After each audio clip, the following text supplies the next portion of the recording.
네, 지난 주간 우리 명절이 있었는데요. 명절을 잘 보내셨습니까? 우리들의 기대와 또 바람은 위드 코로나 시대로 들어가서 또 조금은 일상이 회복되어지는 것을 기대했는데 명절 연휴 이후에 또 다시 확진세가 급증하는 바람에 다소 우리가 좀 불안한 그런 마음들 가운데 이 주의를 맞았습니다. 그러나 지금까지도 그래 오셨듯이 우리 하나님께서 주시는 은총과 평화 가운데 이 시간들도 더 잘 이겨내고 견뎌낼 줄로 믿습니다. 그런 은총과 평화가 저와 여러분 가운데 함께 하시기를 바랍니다. 서울대학교의 심리학과 교수인 최인철 교수님이 쓴 프레임이라고 하는 책이 있습니다. 프레임 그러면 우리가 어떤 이 창 같은데 이 틀, 문이나 이런 그 문을 형성하고 있는 그 틀을 말하죠. 그러나 이 프레임이라는 말은 요즘은 이러한 어떤 사물을 대상하는 그러한 대상을 지칭하는 그런 말뿐만 아니라 여러 분야 속에서 사용되어지고 있습니다. 특별히 어떠한 사물을 보는 어떤 사건이나 사물을 보는 생각의 창, 마음의 틀 이런 것들을 프레임이라고 이렇게 부릅니다. 저자는 이 프레임이라고 하는 이 책에서 그 앞부분의 서두에 재미있는 서양 동화 한 편을 소개하고 있습니다. 그 동화의 제목은 핑크 대왕 퍼시라고 하는 그러한 동화인데요. 내용이 이렇습니다. 핑크색을 아주 광적으로 좋아하는 그러한 퍼시라고 하는 임금이 살고 있었는데요. 이 왕은 자기가 가지고 있는 먹고 자고 쓰고 하는 모든 소유를 모두 다 핑크색으로 다 물들고 핑크색으로 가지고 있습니다. 그걸 너무 좋아하니까요. 근데 마음에 안 드는 게 있었어요.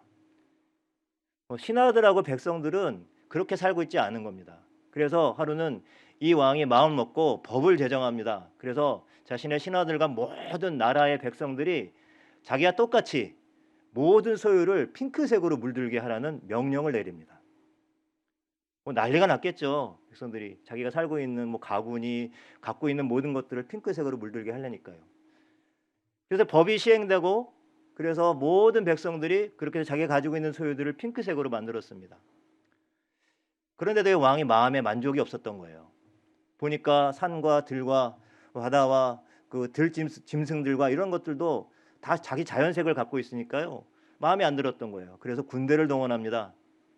군대를 동원해서 모든 그 산과 들과 나무와 식물과 생물들을 다 찾아서 염색해 갖고 핑크색으로 물들게 합니다. 그러고 보니까 이제 세상이 다 핑크색으로 보였을 거 아니겠어요? 그런데 아무리 대왕이라도 아무리 세상에 막강한 권력자라도 할 수 없는 일이 있었던 거예요. 그게 뭐냐? 하늘을 보니까 하늘을 핑크색으로 물들 수가 없는 거예요. 너무 마음에 안 든 겁니다. 그래서 고민하다가 어떻게 하면 저 하늘을 핑크색으로 물들 수 있을까? 그 고민했는데 답이 없잖아요. 그래서 자기 스승을 찾아갑니다. 그 스승을 찾아가서 그 스승에게 저 하늘을 핑크색으로 물들 수 있는 그 묘책을 찾아오라고 명령을 내립니다. 너무 황당하죠. 근데 이 지혜로운 스승은 곰곰이 그 생각을 하다가 한 가지 묘책을 생각해냅니다. 그리고 하루는 이제 임금을 찾아갑니다. 그래서 그 임금님께 찾아가서 임금님, 제가 하늘을 핑크색으로 물들여 놨습니다. 단 제가 드리는 이 안경을 쓰고 나가서 하늘을 보십시오. 좀 반신반의했던 임금은 그 안경을 쓰고 밖으로 나가서 하늘을 봅니다. 웬걸요? 그 하늘이 핑크색이고 구름도 핑크색이고 보는 것마다 다 핑크색인 거예요. 그래서 임금은 너무나도 행복한 그런 삶을 살았습니다. 그 덕분에 백성들도 신하들도 그리고 짐승들도 자기를 핑크색으로 물들지 않아도 되는 그런 결과를 가져오게 됐죠. 여러분, 이 이야기는 핑크 대왕의 해피엔딩으로 끝나고 있습니다. 하지만 사실 이 이야기를 사용한 저자의 의도는 그런 핑크 대왕의 해피엔딩이 아니라 여기에는 또 다른 진실이 있습니다. 그것은 바로 우리 모두 이 땅에 살아가는 우리 모두는 각자 자기만의 그 색깔 안경을 쓰고 세상을 바라보고 있다고 하는 것이죠. 문제는 나와 다른 색깔의 안경을 쓰고 있는 그 사람의 존재나 그 사람을 좀처럼 잘 인정하려 들지 않는다는 데 있다는 거예요. 그러다 보니까 세상이 갈등이 일어나고 분쟁이 일어나는 것이죠.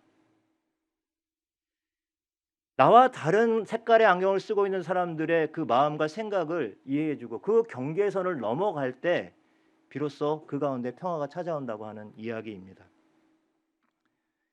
예전에 가정사역을 하시는 어떤 장로님 부부가 자신이 신혼 때에 자신의 경험들을 이야기해 준 것을 들은 적이 있습니다. 아마 부부 세미나 같은 데서 제가 들었던 것 같은데요. 사실 이야기가 너무 유명한 이야기가 돼서 여러분들도 한 번씩은 들어본 이야기일 것입니다. 처음에 신혼 초에 사소한 그 차이 때문에 서로 티격태격하고 싸우게 되는데 이 부부는 특별히 한 가지 갖고 또 많이 싸웠대요. 그게 뭐냐면 치약을 쓰는 방법 때문에 싸웠다는 것입니다. 남편은 치약을 그냥 가운데 푹 눌러 갖고서는 치약을 짜서 쓰고 아내는 들어가서 그것을 정성껏 뒷부분부터 잘 말아 갖고 끝까지 밀어 올리면서 이 치약을 이렇게 짜서 쓰는 거예요. 그러니까 매번 이 욕실에 들어갈 때마다 이 싸우는 거야. 왜 당신은 왜 그렇게 맨날 가운데를 눌러서 써? 뭐 이게 어때서 나중에는 결국 다 쓸 건데 이러면서 서로 그렇게 싸웠다는 것입니다. 여러분 여기에 무슨 옳고 그른 것이 있겠습니까? 서로 자라온 어떤 환경이나 배경이 좀 달라서 그 삶 속에서 익혀진 어떤 습득된 습관이 달라서 그래서 그 차이로 인한 그러한 갈등이었던 거죠. 여러분 의외로 나와 상대방의 어떤 습관이 또 생각이 관점이 다르다는 그 이유 때문에 그것을 받아들이지 못하고 이해하지 못해서 그래서 서로에게 아픔과 상처를 주는 일들이 사실상 의외로 많이 있습니다. 저도 돌아보면 그런 일들이 참 많이 있습니다. 여러분 어떻게 하면 나와 생각의 틀이 습관이 다르다는 이유로 서로에게 상처 아픔을 주는 이런 어리석음으로부터 벗어날 수 있을까요? 결국 내가 가지고 있는 생각과 사고의 어떤 틀, 그 프레임이라고 하는 것이 꼭 옳지만은 않을 수도 있구나. 틀릴 수도 있다고 하는 사실을 인정하고 그리고 그걸 내려놓고 뭔가 나와 다른 그 상대방에게 그 사이에 있는 어떤 그 경계선을 넘어가는 것. 여러분 그것이 바로 그런 어리석음으로부터 벗어날 수 있는 길이라고 할 수가 있는 것입니다. 오늘 저와 여러분이 읽은 본문 말씀은 정말 자신이 견고하게 붙잡아 왔던 그 신념, 고정관념의 틀을 깨고 복음을 위해서 참으로 넘기 어려운 그 시대적인 경계선을 뛰어넘은 그러한 한 사람을 우리에게 소개해 주고 있습니다. 그는 너무나도 우리가 잘 아는 예수님의 수제자였고 예루살렘 교회의 중요한 지도자였던 베드로입니다. 오늘 10장 말씀에서부터 11장 그 중반까지 이 베드로의 이야기가 나옵니다. 특별히 베드로가 로마의 백부장, 다시 말하면 유대인의 입장에서 보면은 이방인에 해당하는 로마의 백부장 이 고넬료를 찾아가서 그 집에 찾아가서 복음을 전하고 이 고넬료의 가정이 구원을 받게 되는 그 과정이 쭉 이렇게 전개되고 있습니다. 이 고넬료라고 하는 사람 어떻게 하나님을 경외하는 그런 사람이 되었는지는 우리가 알 수가 없습니다. 그러나 오늘 본문에서 그가 분명히 하나님을 경외하는 자로 그리고 그가 정해진 시간에 따라서 기도하는 습관이 그 가운데 있었던 것을 보면 바로 유대교의 어떤 율법과 관습을 존중하는 사람이었음이 분명합니다. 그리고 고아와 과부들을 구제하고 그렇게 인격과 그런 모든 면에서 성숙한 사람이었습니다. 그런데 그가 기도하는 가운데 당시 욥바라고 하는 곳에 머물고 있었던 이 베드로를 불러서 가정에 초청을 합니다. 이것이 천사의 어떤 지시를 통해서 이루어진 일이죠. 그래서 이 베드로가 그의 가정에 와서 그에게 복음을 듣고 온 가족이 성령을 받게 됩니다. 여러분 최초로 이방인의 가정이 복음을 듣고 성령 받고 세례받은 케이스가 된 겁니다. 여러분 이처럼 모든 면에서 이 고넬료는 예수 그리스도만 몰랐지 모든 면에서 이 복음을 받아들이기 어떤 성숙한 그러한 단계, 성숙한 준비가 되어 있었던 사람으로 소개되고 있습니다. 자, 그런데 문제는 누구냐면 바로 베드로였습니다. 베드로. 사도 중에 사도였습니다. 예루살렘 교회의 아주 중요한 지도자였습니다. 그런데요, 그는 뼛속까지 유대인이었습니다.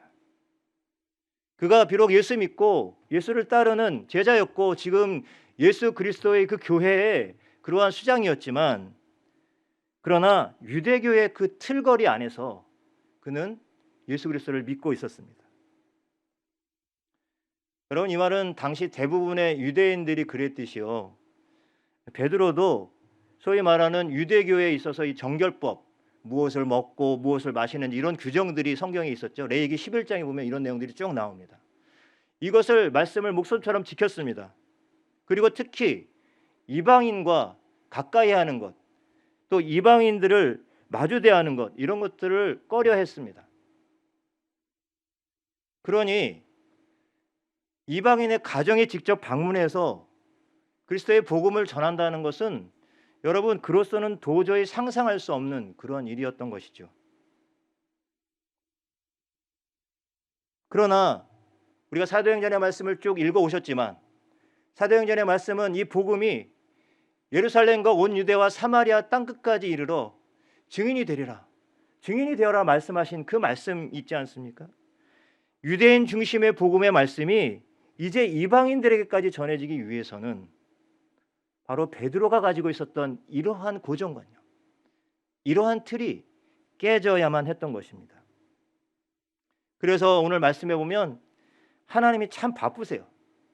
성령을 통해서 아주 주권적으로 역사하시는데, 오늘 본문의 그 앞부분에 보면 성령께서 고넬료에게도 나타나시고, 이제 오늘 본문 말씀에서는 또 베드로에게 나타나셔요.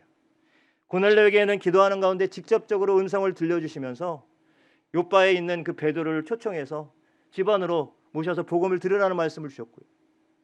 베드로에게는 또 기도하는 가운데 그가 환상을 보게 되죠.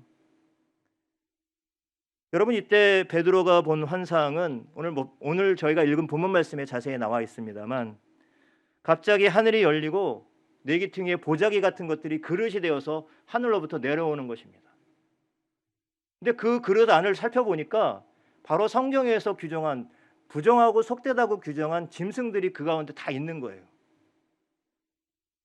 그런데 마침 그때 하나님께서 이 보자기에 있는 그 하늘에서 이 보자기에 있는 그 짐승들을 잡아 먹으라고 하는 음성을 베드로가 듣게 되죠. 부정한 동물들이 담겨진 보자기가 하늘로부터 내려오는 것도 참 이상하고 낯선 광경인데요, 그 음성은 그 보자기에 담겨져 있는 부정한 음식들을 잡아서 먹으라는 음성이었던 겁니다. 그리고 이러한 대화가 계속해서 3번이나 반복된 것으로 나타나 있죠. 도대체 무슨 영문인지 모르고 베드로는 이 명령을, 또 이 음성을 듣게 됩니다. 그랬을 때 베드로는 이 명령을 어떻게 들었을까요? 아마 이 명령을 당시 그들이 지켜야만 했던 그러한 정결법에 대한 하늘의 시험, 이 정도로 들었을지 모르겠습니다. 분명히 이 베드로는 레위기에 있었던 이 음식에 대한 정결법에 대한 그러한 여러 가지 그 내용들을 잘 알고 있었기 때문입니다. 그래서 베드로는 이 보자기에 담긴 음식을 먹으라는 그 하늘의 음성에 거절합니다. 유대인의 어떤 율법 준수를 아주 생명처럼 그렇게 자기도 지키고 있었던 거죠. 하나님의 말씀에 순종하는 것, 그것이 그의 삶의 기준이었습니다. 여러분, 여기서 베드로가 지킨 하나님의 말씀은 신약의 말씀이 아니죠. 바로 당시의 구약의 말씀들이에요. 그 말씀들을 목숨처럼 베드로도 지키고 있었던 것입니다. 그러니까 이상한 거예요. 하나님의 분명히 말씀을 통해서 먹지 말라고 그렇게 리스트를 작성해 주셨는데, 하늘에서 들린 음성은 그것을 먹으라고 지금 명령을 내린 거니까요, 하나님이 이상한 말씀을 하신 것처럼 되는 거죠. 그래서 납득을 할 수가 없었습니다. 그래서 그것을 거절합니다. 그것이 속되고 부정하다는 이유로 그 음식을 먹으라는 음성에 거절하죠. 그런데요, 마지막에 하나님께서 이렇게 말씀을 하시는 겁니다. 15절 말씀, 두 번째 음성이 들립니다. 15절 말씀이요. 또 두 번째 소리가 있어. 하나님이 깨끗하게 하신 것을 속되다 하지 말라 하더라. 이게 하나님께서 하늘에서 울려진 음성이었던 거예요. 내가 깨끗하게 한 것을 왜 네가 안 먹겠다라고 나서냐? 이런 말씀이었던 것입니다. 여러분, 이 음성은 베드로에게 큰 충격이었을 것입니다. 하나님이 지금 두 소리를 하고 계신 것처럼 들렸을지도 모르겠습니다. 물론 베드로는 이미 예수 그리스도의 복음이 이전의 어떤 율법과 관습과 이런 전통을 초월한다는 사실을 잘 알고 있었습니다. 그런데요, 그냥 몸으로 배워온 삶의 습관이나 그런 여러 가지 관습 같은 것들은 이게 쉽게 떼어나기가 어렵잖아요. 그것을 무시할 수가 없었습니다. 바로 이러한 사실을 너무나도 잘 아시는 하나님께서 베드로가 가지고 있었던 떼어나지 못하고 있는 고정관념, 그런 틀을 이제 깨실 준비를 하고 계획을 세우셨던 거죠. 오늘 16절 이하의 말씀에 보면 이제 베드로가 이 환상을 봤는데요, 도대체 이게 무슨 환상인지 영문을 모르겠는 겁니다. 그래서 의아하고 있던 차에 마침 그때 바로 고넬료가 보낸, 베드로를 초청하기 위해서 고넬료가 보낸 사자들이 당도하는 거예요. 시간이 딱 맞춰서요. 그러면서 거기서 성령께서 음성을 주시고 의심하지 말고 저 사람들을 따라서 내려가라. 그래서 그들과 함께 고넬료의 집에 오게 됩니다. 그때 바로 거기서 고넬료의 집에 방문해서 자신이 이전에 환상 가운데 보았던 그 환상의 그 의미가 무엇인지 비로소 깨닫게 됩니다. 28절과 29절 말씀 전반부까지인데요. 이르되 유대인으로서 이방인과 교제하며 가까이 하는 것이 위법인 줄 너희도 알거니와 하나님께서 내게 지시하사 아무도 속되다 하거나 깨끗하지 않다 하지 말라 하시기로 부름을 사양하지 아니하고 왔노라. 여러분, 이 말씀이 무슨 말입니까? 유대인으로서 이방인과 교제하며 가까이 하는 것은 위법이다. 이것은 어떤 감정적인 내용이 아니라 유대교회 안에서 유대교인들의 안에서 어떤 믿음과 신앙의 체계로 율법에 규정되어 있었던 것이기 때문에 유대인들이 이방인들을 만나는 것은 그것은 율법적으로 법을 어기는 게 된다는 거예요. 그것을 나도 알고 너희도 알지 않느냐? 그런데 하나님께서 내가 깨끗하다고 하신 것을 속되다 하지 말라는 그 말씀을 들은 거예요. 그래서 베드로가 오늘 당신의 부름에 내가 응답해서 사양하지 않고 왔다라고 말하는 것입니다. 베드로와 같이 1세기 유대인들은요, 단순히 어떤 민족적인 감정 때문에 이방인들을 거리를 둔 것이 아닙니다. 예를 들면 이스라엘 역사 가운데 유대인들과 사마리아인들과의 어떤 그런 민족적인 그런 감정이 있었잖아요, 그 안에는. 근데 이방인들과 유대인들 간에는 이런 민족적인 감정 때문이 아니라 순전히 어떤 종교적인 신념, 이것 때문에 유대인들이 이방인들을 꺼려한 거예요. 가까이 하지 않은 거예요. 하나님도 모르고 하나님 말씀인 율법도 모르는 저 이방인들과 가까이 지내다 보면 그들의 풍습과 그들의 문화에 우리가 묻혀서 결국 우리가 순수하게 지켜왔던 여호와 하나님 야훼 신앙을 우리가 잃어버릴 수도 있다. 그것이 한순간에 무너질 수 있다라는 그런 위기의식들을 갖고 있었던 것이죠. 우리들이 집에서 아이들을 키울 때 가끔 부모들이 그러잖아요. 나쁜 친구들 사귀지 말라고 하지 않습니까? 그 친구들, 사실 그 아이가 좋은 친구가 되면 더 좋은 건데 나쁜 친구들 사귀지 말라고 해요. 그럼 왜 그렇습니까? 그 나쁜 친구들에 의해서 영향을 받아서 내 아이가 어떻게 될까 봐. 지금 이스라엘 백성들, 특별히 유대인들이 그랬던 겁니다. 그 뿌리가 얼마나 깊었는지, 얼마나 그 틀이 견고했던지 오늘 예수 그리스도를 믿음으로 고백하고 그리스도의 제자가 된 베드로마저도 한사코 그 전통을 버리지 못하고 부여잡고 이방인들을 가까이 하지 않으려는 그 태도로 살아왔던 겁니다. 그런데 여러분, 오늘 말씀 속에서 그 틀이 깨져 나가는 거예요. 베드로가 이방인 그 로마의 백부장 고넬료의 집을 직접 찾아가서 거기에 들어갑니다. 들어가서 그들에게 복음을 전해요. 여러분, 이것은 그냥 단지 베드로가 이방인 가정에 가서 복음을 전했다라고 이렇게 간단하게 한마디로 요약하기에는 너무나도 의미 있고 너무나도 충격적이고 파격적인 장면입니다.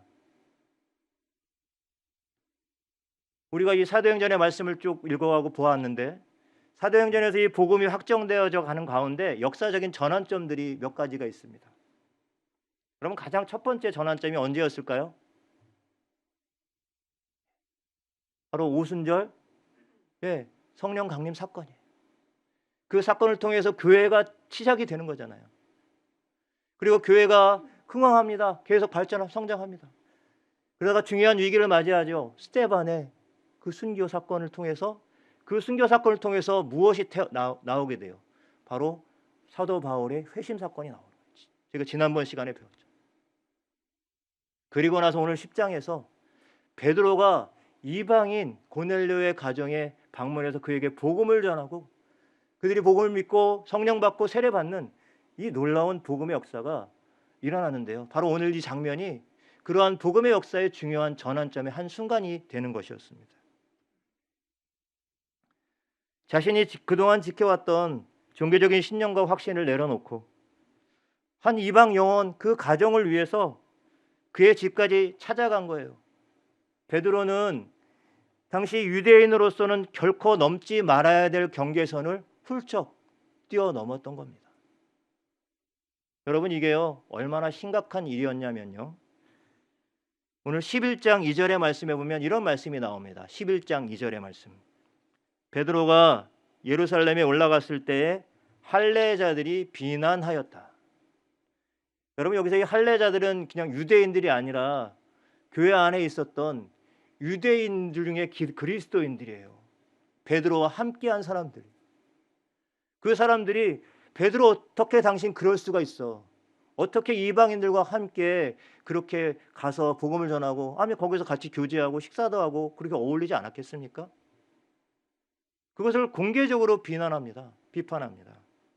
그 정도로 당시의 어떤 시대적인 상황 속에서 베드로의 이 행보는 그만큼 이 경계선을 뛰어넘는 그러한 파격적인 행동이었던 거죠.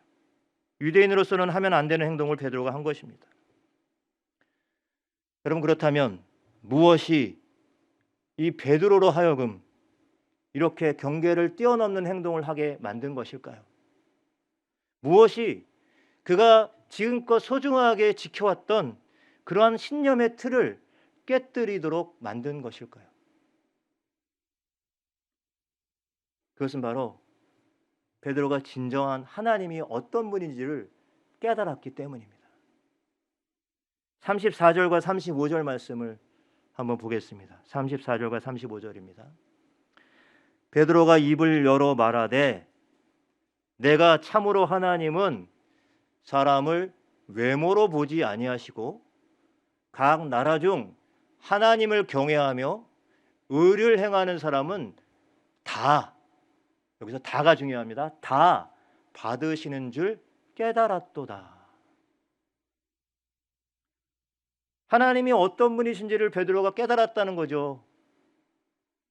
이 말씀 속에 34절에 하나님이 사람을 외모로 보지 아니하시고라는 말씀이 나오는데요.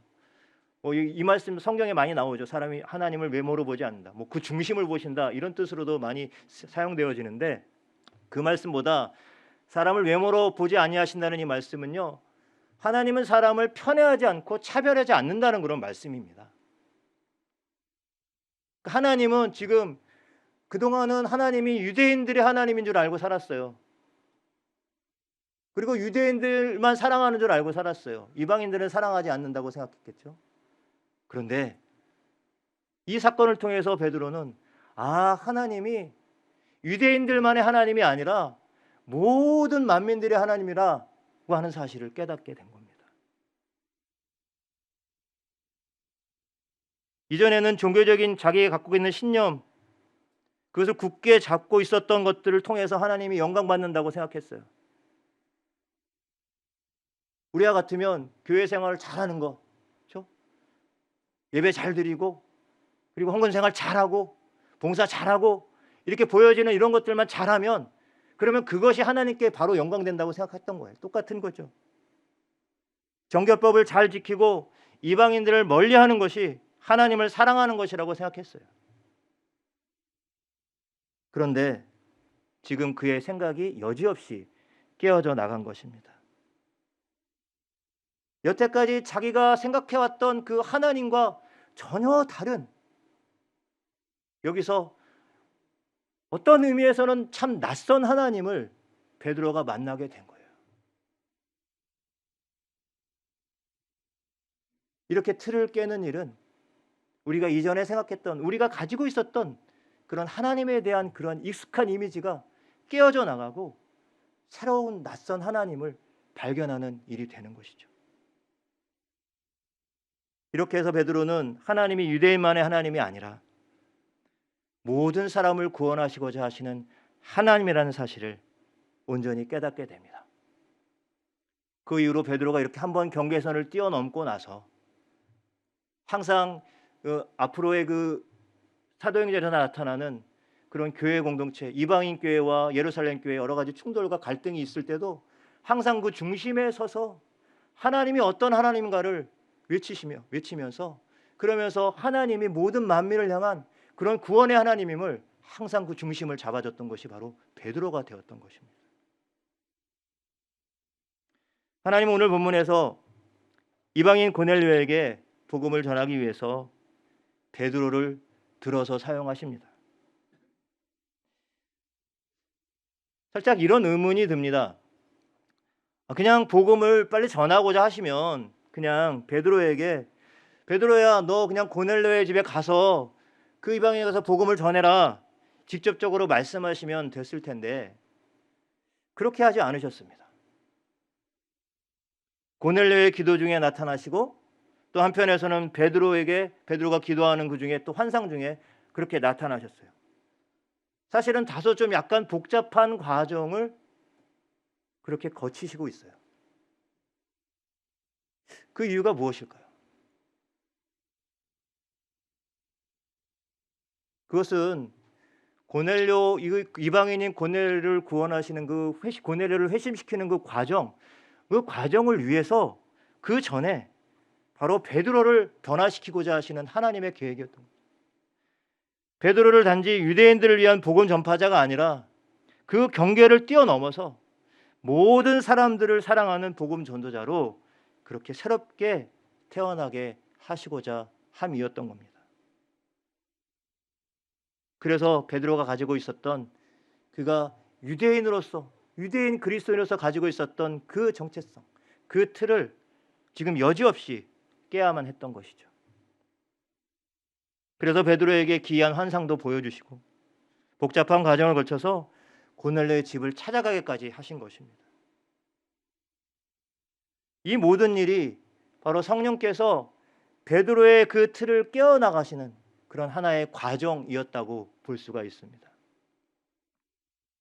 어떤 목사님은 이것을 소위 베드로의 회심이다라고 이렇게 표현합니다. 아니, 회심이라는 것은 믿지 않는 사람이 믿음의 길을 걷게 되는 그런 돌이킴을 회심이라고 하는데 좀 이상하지 않나 싶은데요. 여러분, 그런 뜻이 아니라 바로 믿지 않는 자의 회심이 아니라 믿는 자의 회심이 있다는 거예요. 다시 말하면 우리가 믿노라 하지만, 내가 믿음을 가지고 있지만 사실은 내 생각과 의지가 더 앞서고 정작 믿음이라고 하는 것은 일종의 장신구 같이 되어버려서 결국 내 삶에는 별 아무런 영향을 미치고 있지 않는다면 바로 그것이 베드로의 회심이 필요한 상태라고 하는 것이죠. 믿는 자의 회심이 필요하다는 것입니다. 참 많이 동의가 되는 말씀이었어요. 여러분, 하나님이 사람들을 들어서 하나님의 일들을 행하실 때 이런 믿는 자들의 회심을 일으키신다는 겁니다. 오늘 본문을 보면 하나님께서 고넬료의 구원을 위해서 베드로의 마음을 돌이키실 거죠. 그 틀을 깨게 만드시는 거죠. 그 과정을 잘 보면 아주 중요한 특징을 하나 발견하게 됩니다. 그것이 무엇이냐면 바로 하나님이 꾸준한 설득입니다. 하나님이 꾸준히 설득을 하셔요. 오늘 말씀 가운데서도 그렇잖아요. 그 보자기 환상을 통해서 거기에 음식이 담겨 동물들이 담겨져 있는 걸 보고 이것을 잡아 먹으라 말씀하셨는데 이 말씀을 3번이나 계속 반복하셨다 그랬죠. 내가 깨끗하다 한 것을 내가 왜 속되다 하느냐? 그렇게 하지 말아라. 이 말씀들을 3번이나 반복하셨다고 하는 것은 그만큼 이 베드로의 그 마음을 돌이키시기 위해서 주님께서, 우리 하나님께서 계속해서 인내심을 가지고 그를 설득해 가셨다고 하는 것입니다.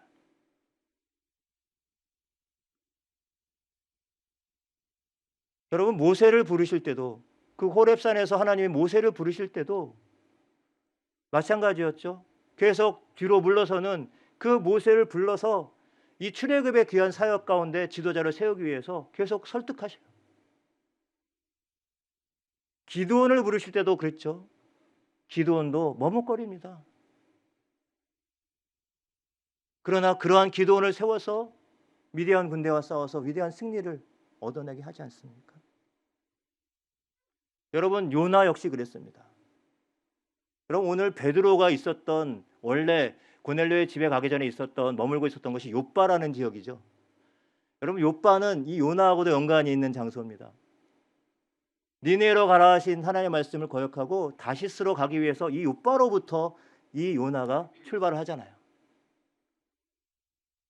여러분, 요나에서도 마찬가지입니다. 그를 부르실 때도 계속해서 거절하고 의심하는 그러한 요나를 계속해서 설득하시는 장면.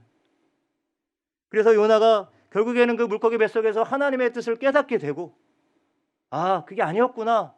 그래서 니네로 다시 향하게 되잖아요. 여러분, 여기서 우리는 믿는 자들의 회심을 볼 수가 있는 것입니다. 하나님은 끈질기게 설득하십니다. 아, 이렇게까지 참으실까? 이런 때가 있죠.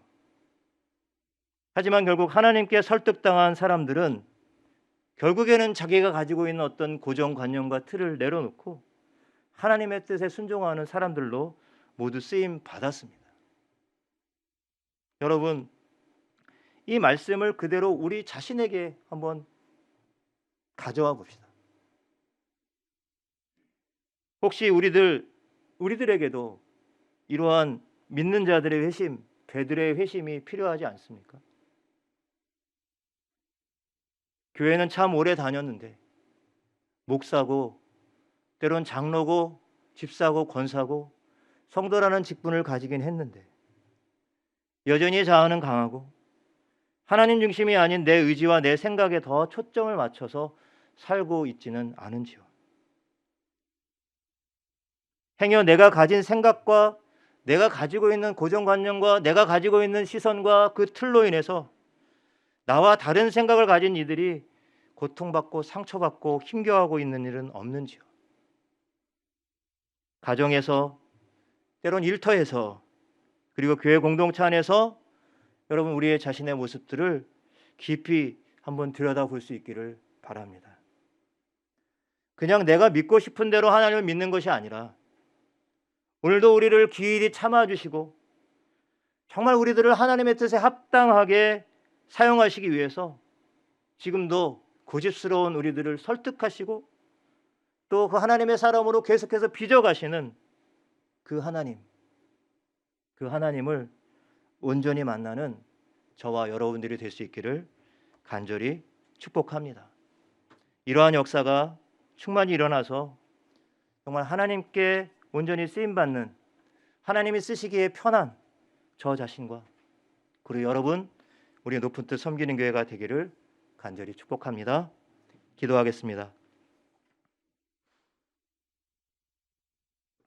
오래된 편견을 신념으로 삼고 살았던 베드로를 설득하셔서 그가 가진 틀을 깨고 한 번도 가보지 않았던 그 믿음의 길을 걷게 하신 하나님 아버지, 오늘 이 시간에 예배하는 우리들에게도 지금 찾아오셔서 혹시 하나님이 아닌 다른 것들로 우리 자신을 가득 채우고 있고 그것이 때로 고집스럽게 우리의 믿음이고 신앙인 줄 착각하고 살아왔던 우리 어리석음을 깨우쳐 주시옵소서. 지금도 우리들이 가진 모진 마음과 편견과 고정관념을 내려놓게 끊임없이 설득하시는 성령님의 음성에 민감하게 하여 주셔서 베드로가 유대인 그리스도인으로서 벗어나 모든 이들을 위한 그리스도인이 된 것처럼 우리도 그저 교회나 예배당에 갇혀있는 그리스도인들이 아니라 우리가 살아가는 세상 속에서 이웃과의 관계 속에서 참으로 하나님을 향하여 또 열려져 있는 성도들의 삶을 살아갈 수 있도록 역사하여 주시옵소서.